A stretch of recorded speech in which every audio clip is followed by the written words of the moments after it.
Rachel sat in the dimly lit motel room, all alone, her gaze flickering nervously to her watch. Derek was late, and she couldn't shake the uneasy feeling gnawing at her. Every time she glanced at her phone, she silently willed it to buzz with his name, but it remained eerily still, the only sound coming from the low hum of the air conditioner. Time seemed to slip away, her stomach twisting with anxiety. She needed to leave soon. George would be waiting, and dealing with his questions was the last thing she wanted to face tonight. Finally, the silence was broken. Her phone vibrated, and she snatched it up in an instant, expecting to see Derek's name. Instead, her heart stopped when she saw George's name flash across the screen. Her thumb hovered over the decline button, reluctant to press it. Ignoring him wasn't an option. Sighing deeply, she answered, forcing her voice to sound as carefree as possible. "Hey, babe, what's going on?" she asked, trying to keep it light.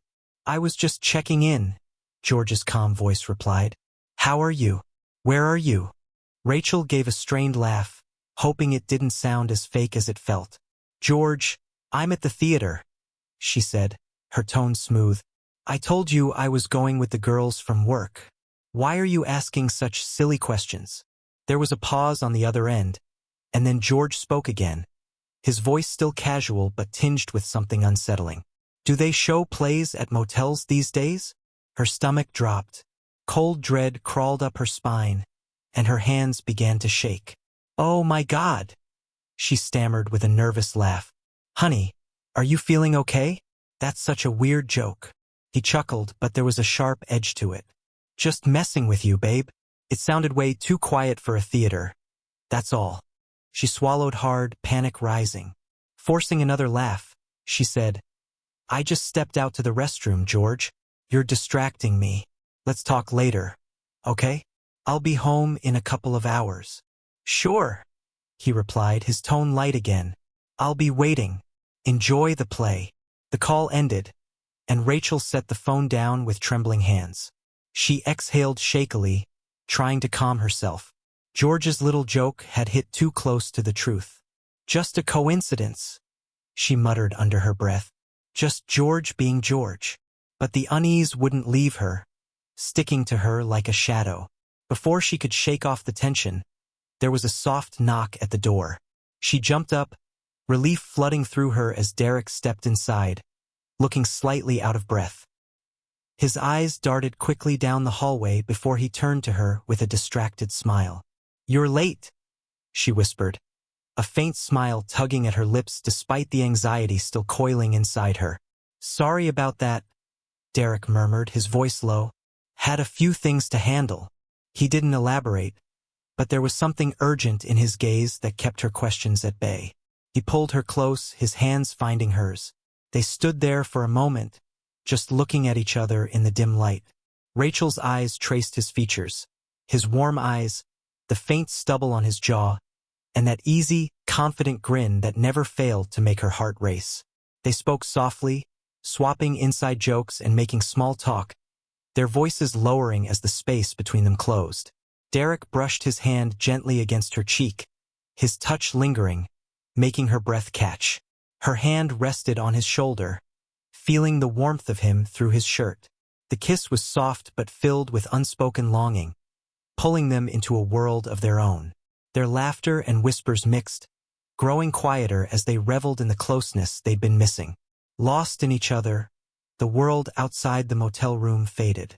Rachel leaned against Derek, her breathing slowing with the calm. But when she glanced at her phone, the weight of reality pressed down again. She sighed and checked the time. Derek noticed and raised an eyebrow. "In a rush?" he teased, his voice light but soft. Rachel gave a small smile, though a flicker of guilt flashed across her face. "I should get moving soon," she admitted. "George is going to wonder where I am." Derek leaned back on the bed with a grin, closing his eyes as if picturing the idea in his mind. "Why don't we just leave?" he said. "Head to the coast, sun, sand, just us. No George, no questions." Her eyes brightened, her voice tinged with excitement. "That sounds perfect," she murmured. "Maybe a quiet little beach town, We could disappear even if just for a few days. He opened his eyes, his smile widening. I like the way you think. They shared a soft laugh, spinning wild fantasies of secret getaways and the freedom to escape it all. But just as their dreamy bubble was about to pop, an urgent knock at the door shattered the moment. Rachel tensed up immediately, her body going rigid as she jerked her head toward the sound. Derek sat up quickly, a flicker of caution crossing his face as he reached for his boxers. Who could that be? Rachel whispered, gripping the sheet tighter around herself and scrambling for her clothes. Derek shot her a reassuring grin, though the tightness in his jaw betrayed his calm. Relax, he said, his voice low. No one knows we're here. I'll handle it. The knock came again, louder this time, and Rachel's pulse spiked. Derek moved toward the door, his tone firm yet controlled. All right, I'm coming. No need to pound like that. He glanced back at Rachel, giving her a brief nod before grabbing the handle. But as the door began to creak open, a terrifying thought surged through Rachel. What if it's George? She dove under the sheet, her heart pounding as she held her breath. But when Derek opened the door, a flood of relief rushed through her. It wasn't George. That relief, however, quickly morphed into confusion as Rachel took in the woman standing in the doorway. Derek froze, his face draining of color. The woman's eyes were locked onto him, her expression furious. It was Ivy. The two stood in silence for a tense moment. Ivy's icy glare burned through the air, her rage barely contained. Then, without warning, she swung her purse with all the force of a sledgehammer, striking Derek square in the face. The blow sent him stumbling backward, his hands instinctively going up in surrender. Ivy, what the hell are you doing? Derek stammered, voice shaking. Calm down. I can explain everything. Ivy's voice crackled with fury. Explain? She snarled, each word dripping with venom. You lying, cheating piece of garbage. I knew you were up to something, but this? Even for you, this is a new low. Rachel, still frozen in shock, finally found her voice. What is going on here? She demanded, her eyes flicking from Ivy to Derek. Who the hell are you? And why are you barging in like this? If you don't leave, I'm calling the police. Ivy spun around to face her, her expression as cold as ice. Shut your filthy mouth, you home-wrecking tramp, she spat, the words laced with disgust. Fury flared inside Rachel. Who the hell do you think you are? She shot back, her voice rising. Barging in here, throwing insults like some kind of lunatic? Derek raised his hands in an attempt to mediate, his voice shaking as he spoke. Okay. Let's all just take a deep breath. I can explain. Oh, I'll tell her exactly who I am. Ivy interrupted, her eyes blazing with fury. She turned back to Rachel, her voice sharp. I'm this idiot's wife. He was supposed to be at work tonight, on a night shift, or so he said. Rachel's jaw dropped. Her stunned gaze flicked to Derek, disbelief washing over her face. Derek, you told me you were divorced. A month ago. You swore to me. Derek looked like a deer caught in headlights, darting his gaze nervously between the two furious women. Rachel, I can explain, he stammered. Ivy, please, let's talk about this outside. He reached toward Ivy, trying to guide her toward the door, but the moment his hand touched her arm, she jerked away, her glare sharp and cutting. Don't you dare touch me, you slimy liar, she hissed.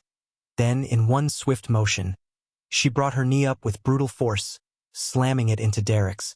Derek crumpled instantly, gasping in pain as he doubled over, clutching his stomach. Rachel could no longer hold back. Are you out of your damn mind? She yelled, her voice a mixture of anger and shock. You've completely lost it, lady. Ivy turned on her with a cold, mocking smirk. Lost it? She sneered. Sweetheart, this isn't crazy. This is justice. She spat, her voice sharp enough to cut. Rachel rolled her eyes in exasperation and quickly pulled her dress over her head. You know what? I'm out of here. You two can sort out your psychotic drama without me. She started toward the door, but Ivy was faster, blocking her way with an outstretched arm and shoving her back with force. "And where do you think you're going?" Ivy snapped, her voice low and venomous. "You don't get to crawl out of my husband's bed like this is some kind of slumber party." Rachel blinked, momentarily stunned, but then her pride flared. She squared her shoulders, meeting Ivy's fiery glare with equal intensity. "Listen, you rabid alley cat. Lay another hand on me, and you'll regret it." Ivy let out a low, mocking laugh, her voice dark and dangerous. "Oh, really? What are you going to do? Cry for mercy? Beg for forgiveness? Please." Derek, still groaning on the bed, managed to croak out, "Ivy, for God's sake, can we just talk like adults for a second?" But Ivy ignored him, her entire focus locked onto Rachel. In a flash, she lunged forward, grabbing a fistful of Rachel's hair. Rachel yelped in pain but retaliated immediately, grabbing Ivy's hair in return. The two women twisted and yanked at each other like feral animals, claws out and fury in their eyes. "You want to fight dirty?" Rachel hissed, pulling Ivy's hair hard. "Guess what, sweetheart? So can I."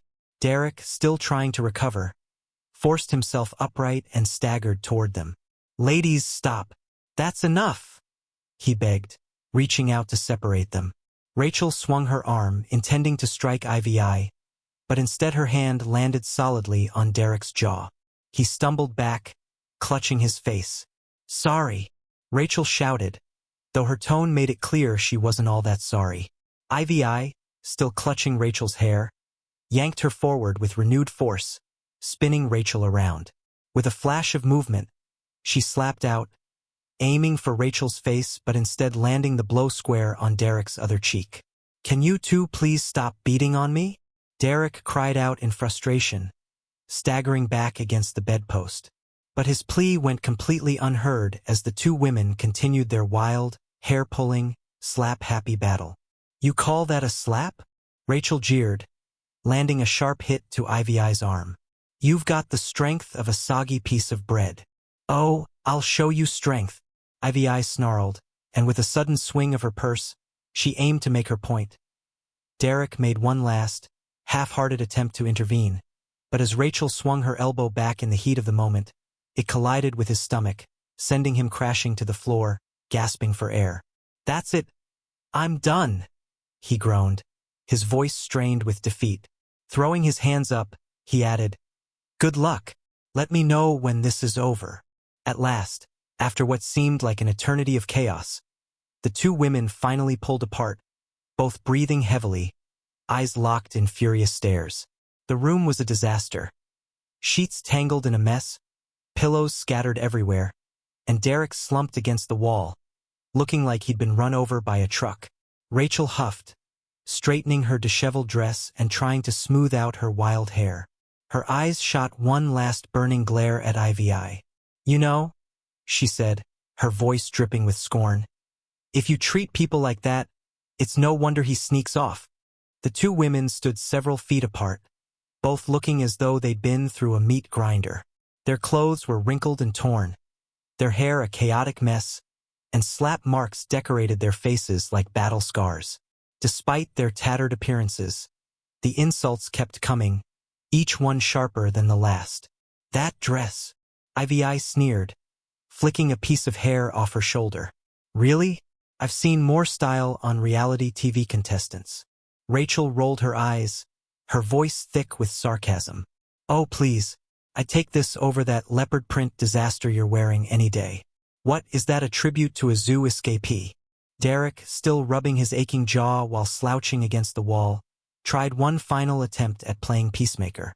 "Okay, can we just take a breath and talk like normal adults for a second?"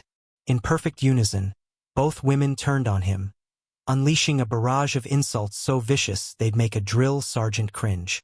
Derek slumped even further, his shoulders sagging under the weight of his disastrous decisions, looking like a man who just realized he was at the very bottom of a steep, slippery slope.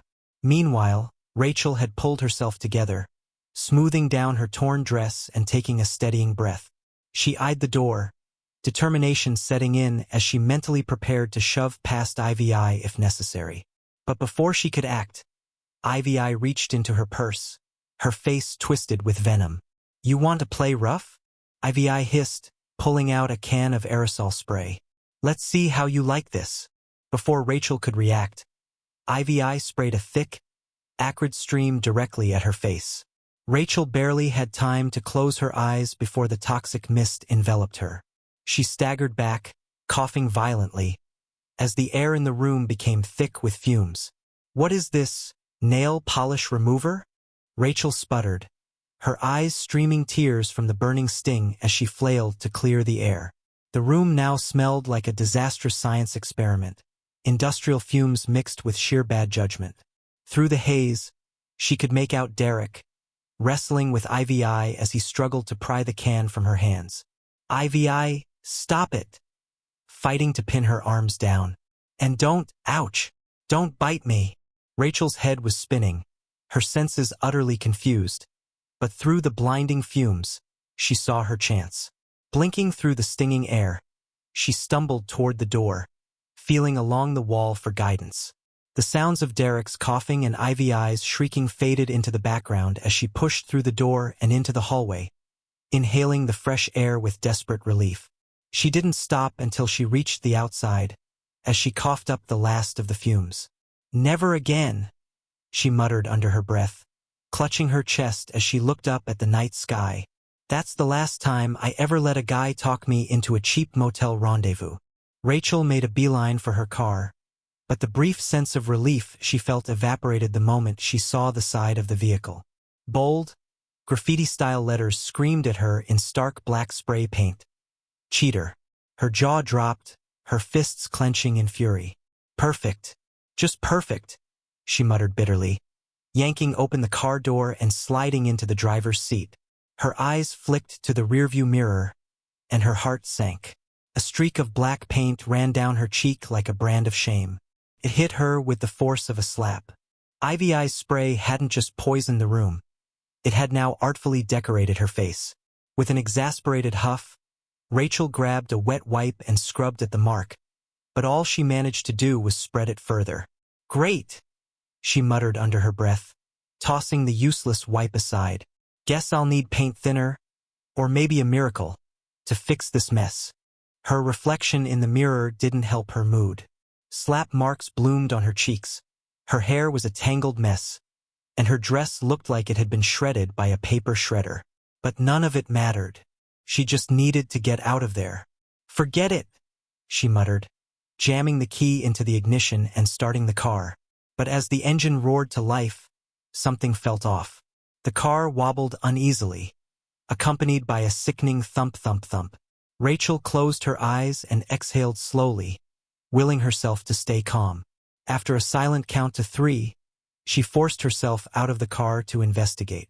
Sure enough, one of the tires was completely flat, a jagged puncture mocking her from the rubber. Rachel let out a frustrated growl, spitting on the ground. "Damn you, Ivy," she muttered darkly. "You're going to pay for this. Just wait. I'll get home, clean up, and then it's round 2. The drive home was a storm of emotions. Rachel barely registered the road as anger, humiliation, and bitterness churned inside her chest. Thoughts of George barely made it past the surface. She didn't care what he'd think about her shredded dress or the paint streaks on her face. No, her mind was laser-focused on revenge. Ivy wasn't getting away with this circus of a day. When Rachel finally stormed through the door, she found George casually sipping coffee in the kitchen. He glanced up at her, eyebrows shooting up in surprise, and then burst into laughter. "Well, look at you," he said between chuckles, a wide grin spreading across his face. "I can't decide if you're a raccoon or Zorro with that stripe." Rachel's jaw clenched as she rifled through the kitchen cabinets, her movements frantic. She wasn't even sure what she was looking for. Soap, bleach, anything to scrub away the disaster of the day. George leaned against the counter, arms crossed, thoroughly enjoying the spectacle. "So, rough night at the theater?" he asked, his voice dripping with mock innocence. Rachel stammered, scrambling for an excuse. "You wouldn't believe it. These hooligans showed up after the show. Homeless, I think. They thought we were part of the performance and started going crazy with spray paint. Really, it was like some kind of avant-garde, immersive art piece. George raised an eyebrow, clearly amused as he struggled to keep a straight face. Avant-garde, huh? That's definitely new for downtown theater. Yeah, Rachel said, forcing a shaky laugh and ducking her head, still rummaging through drawers. Very cutting-edge stuff. George wandered over to the window, casually sipping his coffee. His eyes landed on the massive word painted across the side of her car, and he nearly choked. Well, he said, barely stifling his laughter. Looks like you gave the car a nickname. Don't you think it's a little rude? Rachel froze, her face turning crimson. She spun around to glare at him, but his smirk only grew wider as he leaned in mockingly. Seriously, Rachel, he said. Should I be worried? You look like you've been through a war zone. Want some help? I don't have time for your jokes right now, George. Rachel snapped, her frustration boiling over. She grabbed a rag, then a sponge, then anything she could get her hands on, her movements growing more frantic by the second. This whole damn night's been a joke. George held up his hands in surrender, though his grin never wavered. He watched her pace and fume like a trapped animal, her frustration palpable. He had to admit he'd expected some fallout after her night with Derek, but this was far beyond anything he'd anticipated. So, are you sure you were at the theater, honey? He asked, his voice dripping with barely concealed amusement. Rachel whipped around, her patience hanging by a thread. Of course I was, George. What kind of question is that? George tilted his head, fighting back a laugh. Well, looking at you, it seems more like you went 10 rounds with an alien.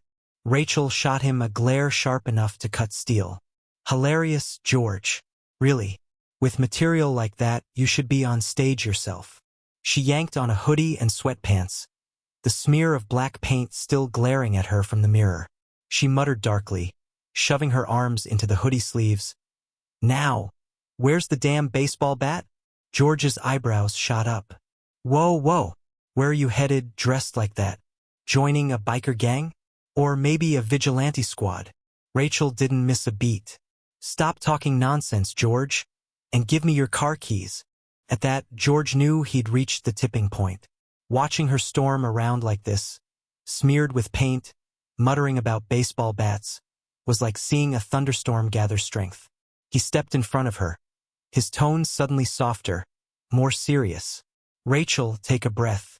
Let's just talk for a second. She glared at him, still bristling with anger, her chest rising and falling with the effort of holding back. I don't have time for this, George. I've got to teach that lying, two-timing snake a lesson. George crossed his arms, his gaze hardening. Maybe save the energy. You've got bigger problems. Her eyes narrowed. What are you talking about? His expression turned grave. Derek has 2 girlfriends, Rachel. And I'm not even sure if you're number 1 or number 2. Rachel froze, her mouth falling open in shock. For a moment, she couldn't speak, her brain scrambling to process the words. Then, without thinking, she blurted out, Wait, he has someone else? That filthy, lying bastard. Her voice cracked, trembling with indignation. George's gaze bored into her silently, and the weight of his words finally settled into her chest like a lead balloon. She froze, her face paling. Wait, what did I just say? A humorless chuckle escaped George's lips. Honey, he said evenly, I know everything. Do you honestly think I didn't notice the changes? George's voice was steady, but the anger simmering underneath was clear. The lies you kept spinning, the way you acted, all for him, Derek. A guy who's not only cheating on his wife but on you, and apparently on yet another woman too. Rachel's world spun. Her anger melted into pure shock as the reality of George's words hit her. Her knees felt weak, and she stumbled slightly. Her eyes brimmed with tears, her voice faltering. George, I didn't mean for this to happen, she stammered. I got carried away. It was a mistake, a stupid mistake. George's tone didn't soften. A mistake? He repeated, his voice colder now. Rachel, I know everything. Every meeting, every lie. Did you really think I wouldn't figure it out? That I could just forgive this? Her eyes widened, her breath catching in her throat as desperation started to creep in. Wait, she said, her voice trembling. You've been following me? Watching me? George's gaze hardened. Don't act surprised, Rachel. You've been so damn obvious with it all. I knew something was off the moment you started sneaking around, acting like everything was fine. But you didn't think I'd find out? That I'd just sit back and let it slide? Rachel's chest tightened. Her heart pounded as she processed the betrayal. Not just from Derek, but from George as well. She opened her mouth to say something, but the words caught in her throat.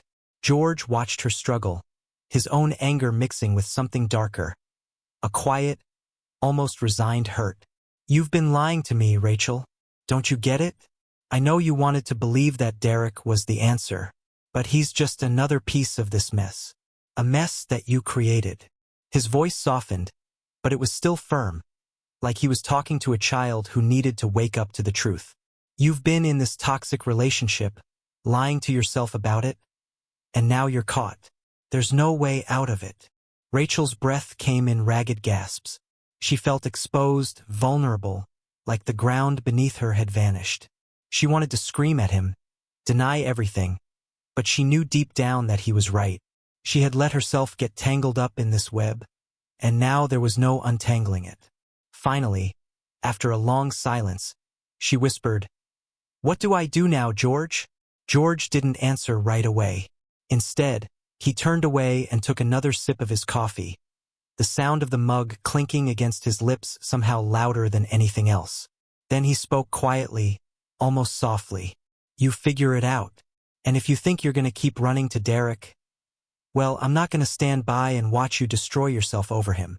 He paused, then added, You need to choose, Rachel. You either face the mess you've made or you keep running. Rachel stared at him, her chest heavy with a mixture of guilt and confusion. She didn't know what she wanted anymore. She didn't know if there was a way to fix any of it, or if fixing it even mattered. But one thing was clear. She was no longer just fighting Derek. She was fighting herself. And the hardest part was realizing that she might not win this battle after all. George shrugged, crossing his arms. Not every move, he admitted.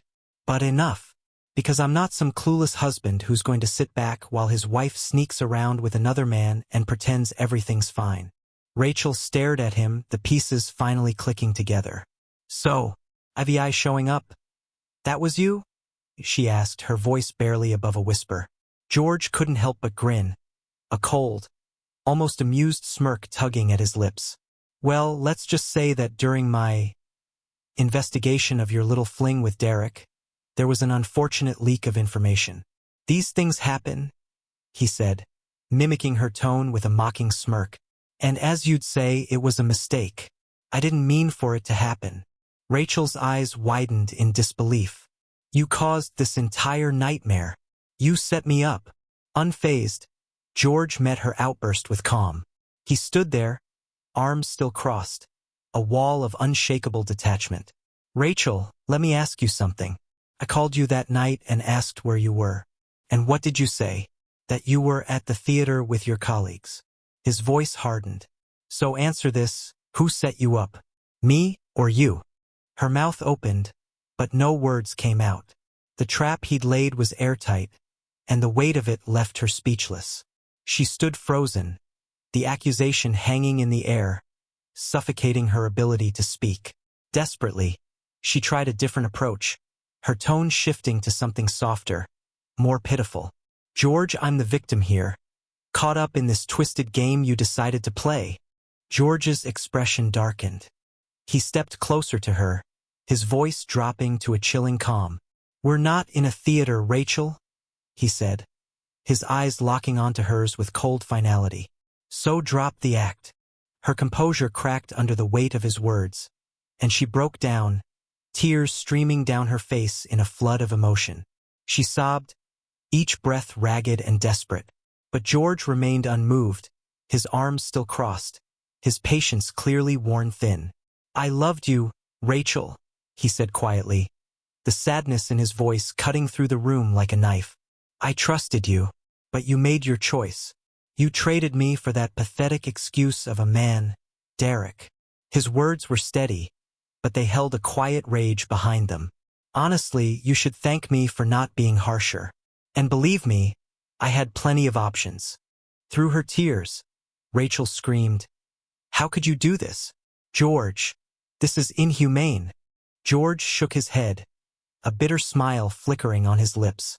His voice, though calm, carried an edge that was unmistakable. "Don't try to make this about me, Rachel. Tomorrow, the lawyer will be here with the divorce papers. Save whatever excuse you've got for court."